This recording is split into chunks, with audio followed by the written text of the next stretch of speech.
Türkmenistanlılar Dayanışma Derneği 2019 yılında İstanbul'da faaliyete geçti. Kurucusu avukat Dövran Oraz Gılıcov, TRT Avaz mikrofonunda konuştu. Oraz Gılıcov, derneğin Türkiye ile Türkmenistan arasında sivil bir köprü niteliği gördüğünü belirtti. Ben de öğrencilik yıllarında hiçbir şekilde yabancı çekmedim.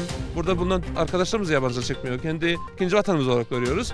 Ama bunu yaparken de aynı anda da tabii ki kendi ana vatanımız, doğduğumuz yerde uzaklaşmamak, onu da unutmamak için iki arada bir köprü yani. Oraz Gılıcov, eğitim, spor, sanat ve kültürel faaliyetleri önemsediklerini dile getirdi. İlk açılış faaliyetini Bahçeşehir Üniversitesi'nde gerçekleştirdik. Ondan sonra bu pazar günü Türkmenistanlar, yani Türkiye'de bulunan Türkmenistanlar arasında bir futbol etkinliğini düzenledik. Bugün ise Ankara'da Türkiye Büyük Millet Meclisi'nde Türkmenistan-Türkiye Parlamenter Arası Dostluk Grubu Başkanı ve üyeler bizi kabul ettiler. Türkmenistan'ın dünyada daha çok tanınması için organizasyonların artması hedefleniyor.